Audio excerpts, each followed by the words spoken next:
नमस्कार दोस्तों, स्वागत आपके अपने चैनल में। तो हम लोग देखते हैं संपूर्ण भौतिक विज्ञान का इम्पोर्टेंट क्वेश्चन जो 2024 के एग्ज़ाम में आ सकता है, उसके लिए हम लोग तैयार किए गए हैं।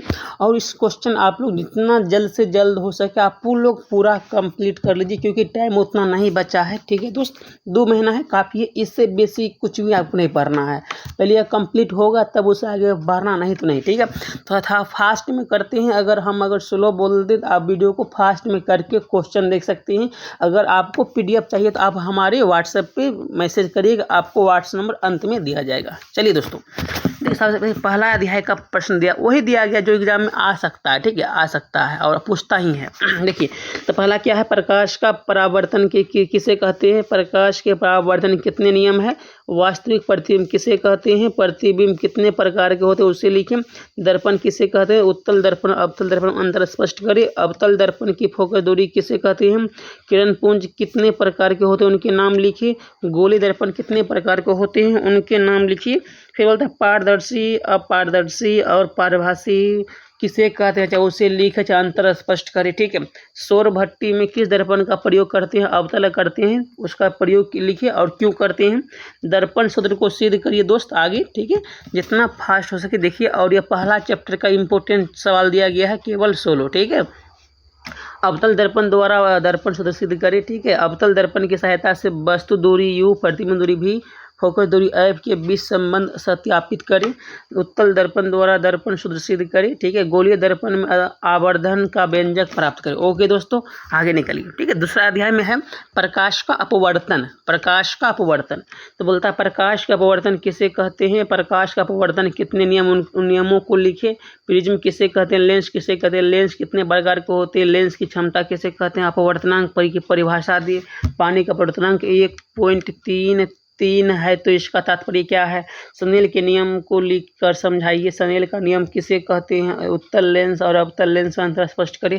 लेंस सूत्र को सत्यापित करें। अवतल लेंस की सहायता से लेंस सूत्र को सत्यापित करिए। जैसे उसमें था दर्पण सूत्र की सहायता से नहीं, दर्पण सूत्र सत्यापित करिए। अवतल दर्पण की सहायता से, दर्पण में हो गया अवतल दर्पण, उत्तल दर्पण का प्रयोग किए थे। और लेंस में हो गया अवतल लेंस, अवतल लेंस का प्रयोग से सूत्र को सत्यापित करना है। ठीक था, फास्ट है क्योंकि हमको केवल क्वेश्चन ही देखना है ना दोस्त, इसीलिए। चलिए अगला बोलता है कि लेंस सूत्र सत्यापित कर लिए थे। वो अवतल लेंस से भी लेंस सूत्र को प्रूव करना है और उत्तल लेंस से भी लेंस सूत्र को प्रूव करना है। ठीक, अगर खाली बोलता है कि लेंस सूत्र को सत्यापित करें तो किसी से भी कर सकते हैं। ओके, चलिए अगला क्या बोलता है। अगला प्रश्न है कि अध्याय तीसरा से मानव नेत्र वायुमंडलीय अपवर्तन यानी वर्ण विक्षेपण किसी को बोलते हैं कि रंग बिरंगा संसार। ठीक है, इसमें पहला है कि मानव नेत्र में दृष्टि दोष मुख्यतः कितने प्रकार के होते हैं। ठीक है, आंख की संवेदन क्षमता का क्या तात्पर्य है? दृष्टि दोष क्या है या कितने प्रकार के होते हैं? तारे क्यों टिमटिमाते हैं, समझाइए। चंद्रमा और ग्रह टिमटिमाते हुए प्रतीत नहीं होता है, क्यों? सूर्योदय के समय सूर्य रक्तताप क्यों प्रतीत होता है ना? प्रकाश का वर्ण विक्षेपण क्या है स्पेक्ट्रम कैसे बनता है? ठीक है, बताना है। अगला बोलता है किसी आंतरिक यात्री को आकाश नीला अपेक्षा काला क्यों प्रतीत होता है? इंद्रधनुष की व्याख्या करें। प्रकाश को वर्ण विक्षेपण से आप क्या समझते हैं? कांच की प्रिज्म से गुजरते हुए सफ़ेद प्रकाश के वर्ण विक्षेपण का व्याख्या करें। ओके, चलिए अगला चलते हैं। अगला चौथा अध्याय देखिए, बोलता है कि विद्युत धारा किसे कहते हैं? विद्युत धारा की मात्रा की परिभाषा लिखिए।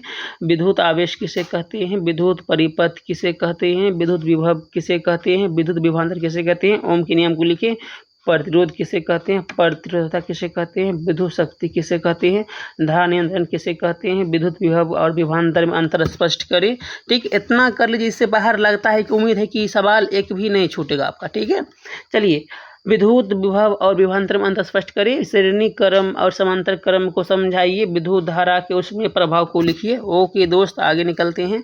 विद्युत धारा का चुंबकीय प्रभाव, 5वां चैप्टर क्या है? विद्युत धारा का चुंबकीय प्रभाव। तो मैक्सवेल के दक्षिण हस्त नियम को लिखिए। फ्लेमिंग का वाम हस्त नियम को लिखिए। फ्लेमिंग का दक्षिण हस्त नियम को लिखिए। विद्युत मोटर का सिद्धांत लिखिए। विद्युत मोटर में विभक्त बल का क्या भूमिका है, जो कि 2 नंबर का आता है। ठीक है, ये उसी का है। अगला बोलता है विद्युत जनित्र का सिद्धांत लिखिए। दृष्ट धारा के कुछ स्रोतों को नाम लिखिए। किसी विद्युत परिपथ में लघु पतन यानी कि शॉर्ट सर्किट कब होता है? विद्युत मोटर का नामांकित आरेख खींचिए और उसका सिद्धांत तथा कार्यविधि स्पष्ट करिए। विद्युत जनित्र का नामांकित आरेख खींचिए और उसका सिद्धांत तथा कार्यविधि का स्पष्ट करिए, है ना। अगला आता है, छठा आता है ऊर्जा। Okay okay okay, if you don't mind. चलिए, छठा चैप्टर है कि ऊर्जा। ऊर्जा क्या होता है, नाभिकीय विखंडन किसे कहते हैं, नाभिकीय संलयन किसे कहते हैं, जीवाश्म क्या होता है, ऊर्जा के उत्तम स्रोत किसे कहते हैं, उत्तम ईंधन किसे कहते हैं, जीवाश्म ईंधन की क्या हानियां है, नाभिकीय ऊर्जा का क्या महत्व है। ऐसे दो ऊर्जा स्रोतों का नाम लिखिए जिन्हें आप नमनीय कण मानते हैं। ठीक है दोस्तों, खत्म हो गया। ये से कुछ दिया गया है टैगलाइन। अगर आपको जो है ना इस वीडियो का, इस फिजिक्स का जो अगर PDF लाना चाहते हैं बिल्कुल फ्री में, तो आप इस नंबर पे व्हाट्सअप करिए, आपको सेंड कर दिया जाएगा। ओके दोस्तों, और आपको लगातार हमारे चैनल से जुड़े रहना पड़ेगा। धन्यवाद।